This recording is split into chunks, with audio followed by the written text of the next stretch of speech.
అని చెప్తున్నారు. సరే, సంక్షేమ పథకాలు అదొక డిఫరెంట్ స్టోరీ. మళ్ళీ సంక్షేమ పథకాలు ఎంత కుదించారు, ఇవాళ లబ్ధిదారుల సంఖ్య ఎంతగా పడిపోయింది, తగ్గింది, అరకొర సంక్షేమం ఎంతగా చేశారనేది అందరికీ తెలిసిందే. కానీ అభివృద్ధి గురించి మాత్రం అసలే మాట్లాడట్లేదంటేనే అర్థం చేసుకోవాలి రాష్ట్రంలో అభివృద్ధి శూన్యం అనే మాట. నవీన్ గారు, మీకు ప్యానెల్లో ఉన్న పెద్దలందరికీ నమస్కారం అండి. ముందుగా అసలు అభివృద్ధి అంటే ఏంటో తెలియాలి కదా.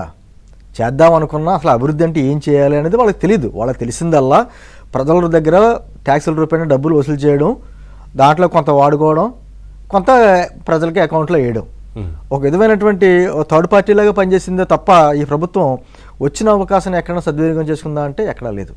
ఇప్పుడు మీరు అన్నారు తుది దశకు చేరింది ఎన్నికల పోలింగ్ అంకం అంటున్నారు. తుది దశకు చేరింది ఏంటంటే రాక్షస పాలన అంతమయ్యే సమయం దగ్గర పడింది.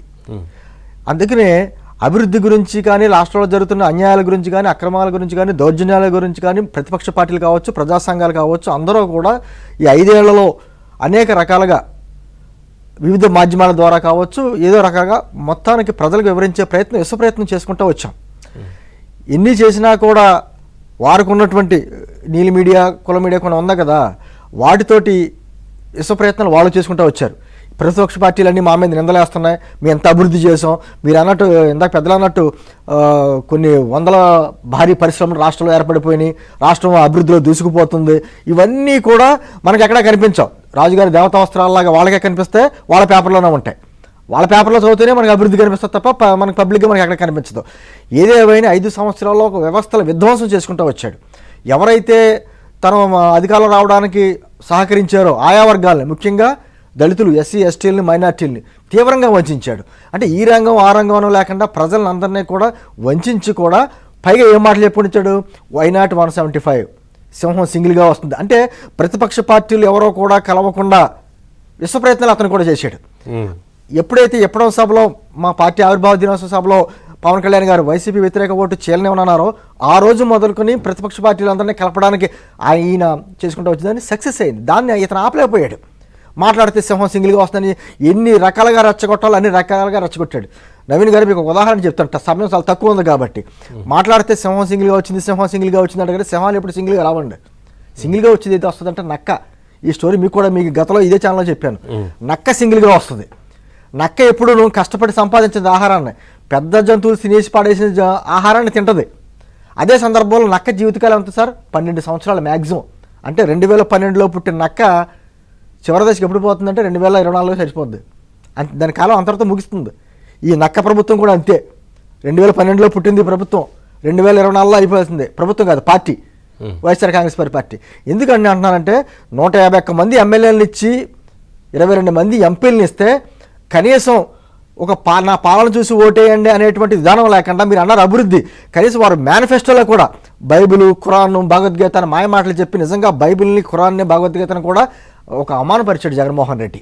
ఈరోజు ఈ రంగం ఆ రంగం లేకుండా ఆశా వర్కర్లు, అంగన్వాడీ వర్కర్లు, రైతులు, మహిళలు, ఉద్యోగులు, నిరుద్యోగులు అందరూ కూడా రోడ్ల మీదకి వచ్చారు.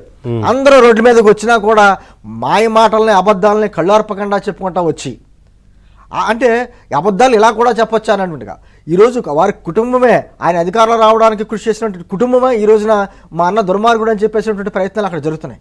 అంటే ఈ విషయాలన్నీ వాస్తవాలు ప్రజలకి పదే వివరించడంలో ప్రతిపక్ష పార్టీలన్నీ నిజంగా సక్సెస్ సాధించినాయి. కానీ ప్రజల గొంతు కొంతవరకే ఉంటుంది. ఎందుకంటే అంతకు మించి వాళ్ళు బయటకు వస్తే వారి మీద కేసులు పెట్టడమో, రకరకాల ఇబ్బందులు పెట్టడమో ఇవన్నీ చేసుకుంటూ వస్తారు. 2019 నవీన్ గారు ఒక మాట చెప్పగలను, 2019లో పొరపాటున ల్యాండ్ మైన్ మీద అడుగేశారంటే ఆంధ్రప్రదేశ్ ప్రజలు. దాన్ని తీయాలి అంటే ఎక్స్పర్ట్స్, బాంబ్ స్క్వాడ్ ఎక్స్పర్ట్స్ ఎవరు ఉన్నారంటే మోదీ గారు, పవన్ కళ్యాణ్ గారు, చంద్రబాబు గారు. వీళ్ళే రక్షించగలరు ఈ ఆంధ్రప్రదేశ్ ప్రజలని. ఈ విషయం ప్రజలకు బాగా అర్థమైంది. అదే సందర్భంలో ఇప్పుడు మీరు చూస్తున్నారు కదా, కొన్ని వేల మంది ఈ రోజున ఆంధ్రప్రదేశ్ ఓటింగ్ గురించి బయలుదేరారు. చుట్టుపక్కల రాష్ట్రాల నుంచి మొత్తం ట్రాఫిక్ జామ్ అయింది. ఎందుకంటే ఎంత ప్రభుత్వ వ్యతిరేకత. ఈరోజు 4,70,347 మంది ఎంతమందో ఈరోజు ప్రభుత్వ ఉద్యోగులు ఓటేశారు. రికార్డు బ్రేక్ అది. అదంతా ప్రభుత్వ వ్యతిరేక. ఏ రకంగా ప్రభుత్వ ఉద్యోగుల్ని అవమానపరచాలని అన్ని రకాలుగా అవమానపరిచాడు జగన్మోహన్ రెడ్డి. ఉపాధ్యాయులు, చదువు చెప్పే ఉపాధ్యాయులను తీసుకెళ్లి మద్యం దుకాణం దగ్గర కాపలా పెట్టాడు. రెవెన్యూ డిపార్ట్మెంట్ వాళ్ళు తీసుకెళ్లి సినిమా హాల్ దగ్గర బ్లాక్ టికెట్లు అమ్మించాడు, అక్కడ కాపలా పెట్టాడు. ఇవన్నీ మర్చిపోతారు ప్రభుత్వ ఉద్యోగులు. గతంలో అయితే ప్రమోషన్ల గురించి ఎదురు చూసేవారు, ఈ రోజున ఈ 5 సంవత్సరాల్లో జీతాల గురించి ఎదురు చూశారు. అటువంటి పరిస్థితికి ప్రభుత్వ ఉద్యోగాలను తీసుకొచ్చాడు. అంటే ప్రజలనేమో ఒక విధమైనటువంటి బాదుడే కార్యక్రమం. నిత్యావసర ధరలు పెరిగిపోయి, పెట్రోల్ డీజిల్ ధరలు పెరిగిపోయి, కరెంటు బిల్లు ఛార్జీలు పెరిగిపోయి, ఈ 5 సంవత్సరాల్లో నిజం చెప్పాలంటే రాజధాని లేని రాష్ట్రాన్ని పరిపాలించలేదు, దాంతోపాటు రోడ్లు కూడా లేనటువంటి రాష్ట్రాన్ని పరిపాలించాడు జగన్మోహన్ రెడ్డి. అంటే ఇది కూడా రికార్డు. అంటే ఇటువంటి పరిస్థితులు, అద్భుతమైన వనరుల నుండి అద్భుతమైనటువంటి కష్టపడే ప్రజలు ఉన్నటువంటి ఈ రాష్ట్రంలో ఇటువంటి పరిస్థితులు ఎప్పుడు చూడాల. ఇంత చేసి మరి నిస్సిగ్గుగా నాకు 175 సీట్లు కావాలని అడుగుతున్నాడంటే జగన్మోహన్ రెడ్డి ఏ ముఖం పెట్టి అడుగుతాడు? అంటే ప్రజలు, ఆంధ్రప్రదేశ్ ప్రజలు అంటే అంత చులకనా వారికి? నేను ఇస్తున్నాను అన్న మాట పదే చెప్తా తీవ్రంగా అవమానపరుస్తున్నాడు ఆంధ్రప్రదేశ్ ప్రజల్ని. అంటే ఆంధ్రప్రదేశ్ ప్రజలు అంటే వాళ్ళకి భిక్షగాళ్ళ కనిపిస్తున్నారా? వీళ్ళు అంటే ఈయన ఏమైనా ఇడుపులపాయలో ఆస్తులు అమ్మేసి ప్రజలకు ఇస్తున్నాడా? సంక్షేమ పథకాలకి ఈయనే నాంది పలిగినట్టు, గతంలో ఎప్పుడు సంక్షేమ పథకాలకు అర్థమే తెలియనట్టు, ఆంధ్రప్రదేశ్ ప్రజలు ఎప్పుడు భోజనం చేయనట్టు 3 పూటలు ఈ జగన్మోహన్ రెడ్డి గారు వచ్చిన తర్వాత భోజనం చేస్తున్నట్టు. అంటే ఏ విధంగా మోసం చేయాలో అన్ని రకాలుగా మోసం చేసుకుంటా వచ్చి ఒక దండుపాళ్యం బ్యాచ్ లాగా ఈరోజు 5 సంవత్సరాల రాష్ట్రాన్ని చిన్నభిన్నం చేసింది వైఎస్ఆర్ కాంగ్రెస్ పార్టీ. ఇదంతా ప్రజలు గమనిస్తున్నారు. మనం చేసిన పొరపాటుని దిద్దుకోవడానికి ఈరోజు ఎదురు చూస్తున్నారు.